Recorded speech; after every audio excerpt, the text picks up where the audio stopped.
The second emotion that I want to talk about is sadness. You know, sadness is something I think, especially because I'm working with a lot of teens. Every single week, I see a lot of sadness in their lives. The truth is, sadness is an emotion that we feel at least a little bit every day. And I'm here to tell you that sadness in itself is not a bad emotion as long as we don't allow it to control us. The problem with people with sadness is that we allow ourselves to settle in the emotion. With any of these emotions, if you allow yourself to just settle, then what happens is it controls you.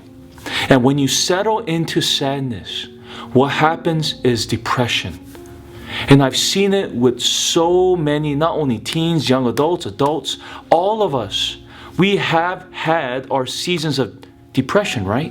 And that is what happens when you just think about the things that happen. Think about the issues that make you sad. And instead of doing something about it, instead of channeling that emotion in a positive, productive manner, what we do is that we allow ourselves to be controlled by this emotion, this overwhelming feeling of sadness of what happened in the past, something that has already been done. And we allow that to control the facets in our life each and every, even right now.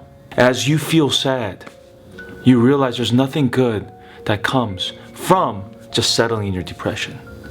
Then how can we channel this sadness positively? If you're a musician, you'll know this. You know, I'm not a musician myself, but the thing is that when I judge someone singing, a lot of times I come to value one special quality more than anything. Yes, singing ability is very important, but you know what's more important than singing ability? It is that the person singing it believes in what they say. The thing about sadness is that if you really understand what that sadness is in your life, what caused you to be sad, that actually motivates you to not make that mistake that you've maybe made before that made you sad. It protects you from making or putting yourself in that situation that you were once in. But also for situations that you cannot control. Maybe it's a family death. Maybe it's something that happened in the past that, again, is not in your control. Maybe you screwed up, you made a mistake, and you cannot forgive yourself. If you channel sadness in a positive way, and I'm using the example of a singer, you can inspire people to come out from their depression.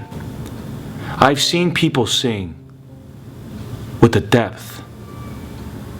Certain special people sing with the depth that I've seen people that have never experienced sadness before. And one in particular, you all know Adele, right? When I hear her sing, it hits the tremors on my heart. It's kind of like a wavelength, just hits me in the heart, and it makes me sentimental. It makes me remember back to my time when I went through similar things that she went through, and it touches and inspires me.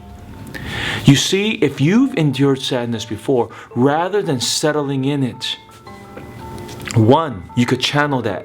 You could bounce from it, and you could allow that to be, again, a reminder of what you do not want to get yourself into again. Or you can use that experience to, again, impact other people that you do not want to see in that situation. Remember what I said before? Only the heart can touch the heart.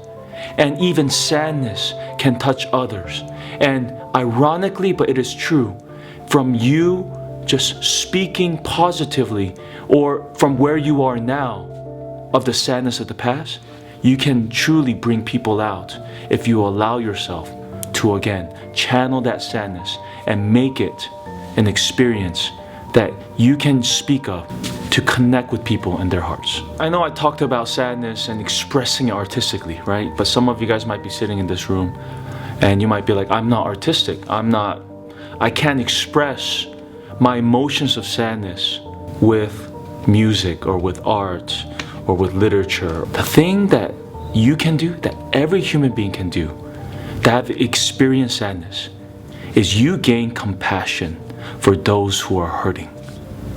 If you could channel the sadness that you've experienced instead of settling in your sadness and making depression, but if you look out to the world and see people around you that are suffering and you share your hearts with them, then what you can do is you can uplift people with just your compassion.